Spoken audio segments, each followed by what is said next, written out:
Hi, welcome to Creating with Cassie. I am so excited for you to join me today because I am talking about Perfectly Pieced, which you know is one of my favorite things, but I'm specifically talking about the July block, which is the Shoofly Block from Perfectly Pieced. And one of the projects this month has an amazing filler block, and it is for this project right here, which is where you put your quilt on point. So we're tilting it, and because we're tilting it, we can't have perfectly square blocks the whole time. You have to have some triangles. And so these filler blocks are an embroidery file that is included. Isn't that amazing? So you don't have to figure it out. It's there for you. And I know that there might be some questions on how to make these beauties. This is what they look like.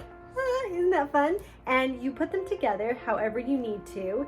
They twirl all over, so you can put that quilt on point. Isn't that cool?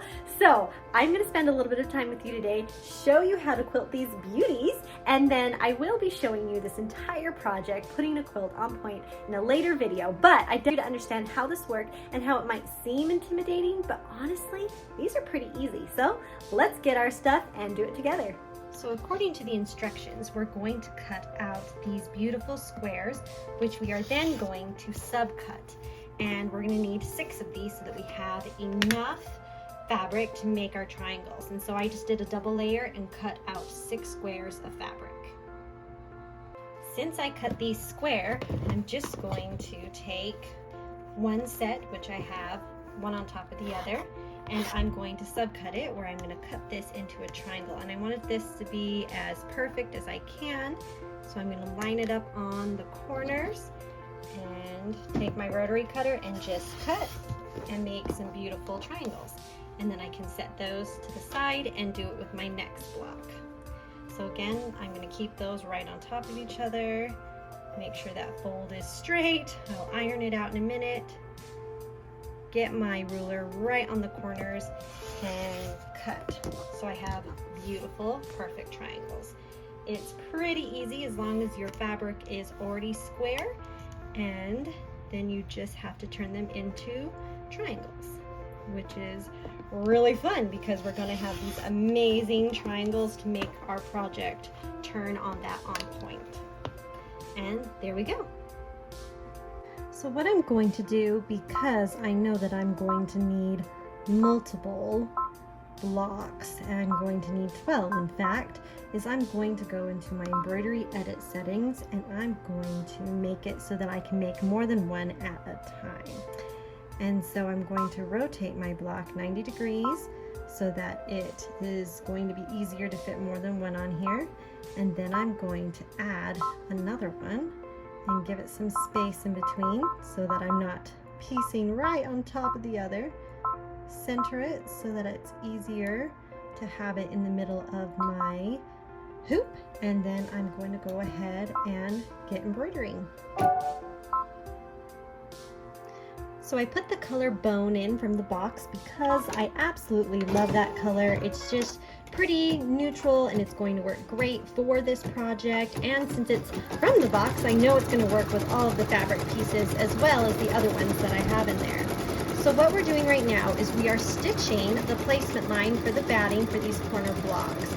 And what I love about having both of them in my computer system on my machine is it's going to do 2 of these at the same time. So I don't have to do 12 at a time, I'm doing 6 at a time, as it were. So that saves me a little bit of stabilizer and a little bit of time. After we have our placement line stitched, it's time to put our batting in place.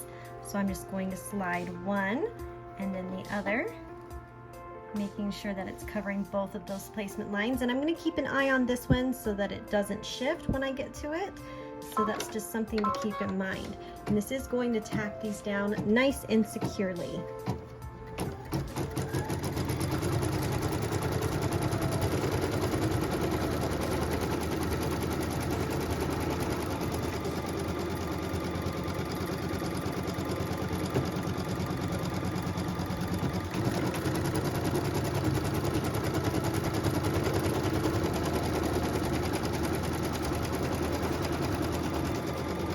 Okay, at this point it's going to move over to the second piece, and I'm just going to make sure it's sitting nice and that it's ready for that second piece of batting to be tacked down. Okay, and if you're nervous about that, go ahead and put a piece of tape between them so that it keeps it nice and flat.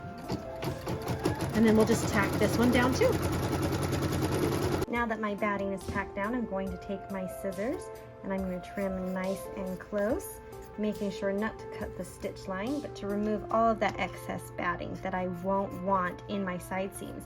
The cool thing about these triangle pieces that they have in this block is they are made just like the other blocks, so that I have the space to piece them together at the end without having the batting in the side seams. So it's really cool. It helps all the quilting still line up and have not extra bulk in these filler blocks, which makes this really cool to use in a project.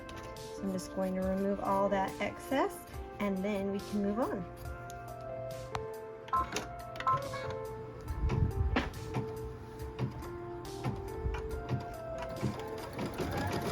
So what we're stitching now is the fabric placement line, and that helps me make sure that my fabric is in the right place and not going to be missing any bit of where it needs to cover. And it's going to do that for both of these triangles.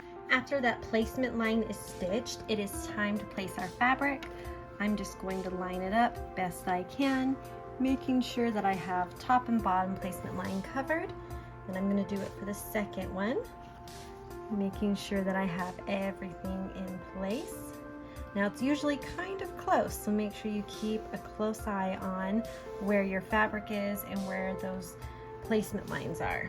And I'm going to take my tape and I'm going to tape in between these two because I know that I need a little bit of space there when my presser foot moves. And you're welcome to tape other places where you feel like it needs, just to be a little more secure. I like to smooth my block. I like to smooth my fabric and put a piece here on the bottom. I already have a piece on the top there. And then I'm going to take one more piece of tape and cover the top of this first triangle, just to make sure everything stays where I want it. And that tape is my best friend for that reason. And then I can go ahead and stitch the tack down line. And this is just going to keep our fabric nice and taut against our batting and make sure we're ready for quilting.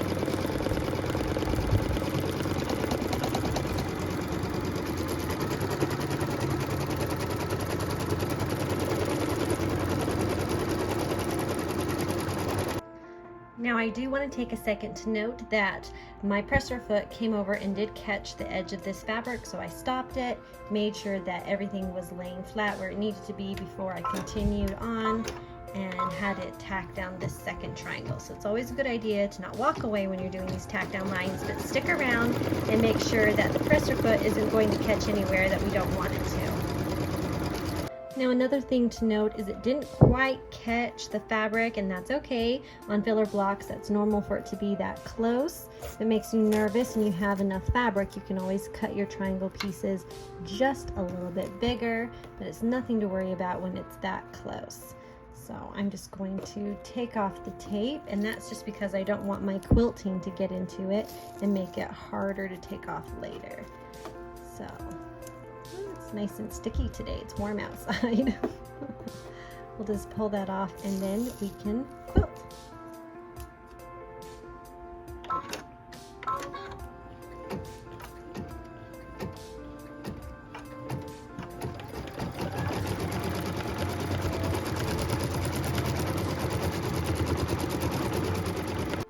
And with that, we're done. So these are actually really fast. They might seem intimidating at first when you see all of those triangles to make the quilt block go on point, but it's actually really fast. And the good news is these cut out really easily as well. So this line that we have here on the edge is our cut line. So we're just going to take our rotary cutter and I'm going to cut this middle line first so that I can separate these two. It makes it just a little bit easier to cut. So I'll move that out of our way, the excess fabric. And then I already have one side done. Hooray! There's just a teeny bit there for our little piece there that makes it fit with our 4-inch block. And then I will cut here. Give it a final twist here. Line it up here. And then I can come and I can cut this last little bit off to square that up. And the magic of this is this fits perfectly right against a perfectly pieced 4-inch block, so it can be used with any of the perfectly pieced 4-inch blocks. Isn't that incredible?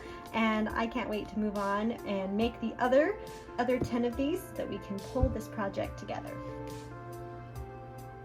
How about that? There they are in their full glory. Aren't they fun?